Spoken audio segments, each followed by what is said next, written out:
ಎಲ್ರಿಗೂ ನಮಸ್ಕಾರ. Welcome back to my channel. ನಾನು ನಾಗು. ಇವತ್ತಿನ ರೆಸಿಪಿ ಮ್ಯಾಗಿ. ಇವಾಗ ಸಿಂಪಲಾಗಿ ಟೇಸ್ಟಿಯಾಗಿ ಹೇಗೆ ಮಾಡ್ಕೊಳ್ಳೋದು ಅಂತ ನೋಡೋಣ. ಮೊದಲು ಸ್ಟವ್ ಮೇಲೆ ಪಾತ್ರೆ ಇಟ್ಟು ಬಿಸಿ ಆದಮೇಲೆ ಎಣ್ಣೆ ಹಾಕಿ ಅದಕ್ಕೆ ಕಾದ ನಂತರ ಸಾಸಿವೆ ಹಾಕಿ ಸಾಸಿವೆ ಚಿಟಪಟ ಅಂದ ನಂತರ ಅದಕ್ಕೆ ಸಣ್ಣಗೆ ಹೆಚ್ಚಿಕೊಂಡಂತಹ ಈರುಳ್ಳಿ, ಹಸಿಮೆಣಸಿನಕಾಯಿ, ಕರಿಬೇವು ಈ ಮೂರನ್ನು ಹಾಕಿ ಚೆನ್ನಾಗಿ ಫ್ರೈ ಮಾಡಿಕೊಳ್ಳಿ. ಬ್ರೌನ್ ಕಲರ್ ಬರೋವರೆಗೂ ಫ್ರೈ ಮಾಡಿಕೊಂಡ್ರೆ ಸಾಕು, ಜಾಸ್ತಿ ಏನು ಬೇಡ.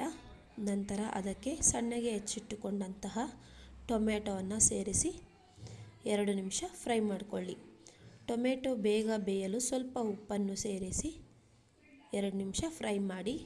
ಟೊಮೆಟೊ ಬೆಂದ ನಂತರ ಅದಕ್ಕೆ ಮ್ಯಾಗಿ ಮಸಾಲವನ್ನು ಸೇರಿಸಿ 2 ನಿಮಿಷ ಹಸಿ ವಾಸನೆ ಹೋಗೋವರೆಗೂ ಫ್ರೈ ಮಾಡ್ಕೋಬೇಕು.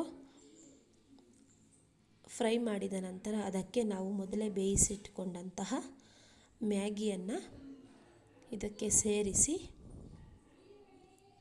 ಚೆನ್ನಾಗಿ ಮಿಕ್ಸ್ ಮಾಡಿದ ನಂತರ ಈಗ ಟೇಸ್ಟಿಯಾದ ಮ್ಯಾಗಿ ರೆಡಿ ಆಯಿತು. ಈ ಒಂದು ವಿಡಿಯೋ ಇಷ್ಟ ಆಗಿದರೆ ದಯವಿಟ್ಟು ಲೈಕ್ ಮಾಡಿ, ಶೇರ್ ಮಾಡಿ, ಸಬ್ಸ್ಕ್ರೈಬ್ ಮಾಡಿ ಅಂತ ಕೇಳ್ಕೊಳ್ತಾ ಇದ್ದೀನಿ. ನೋಡಿ ಎಷ್ಟು ಚೆನ್ನಾಗಿ ಬಂದಿದೆ ಅಂತ ಮ್ಯಾಗಿ.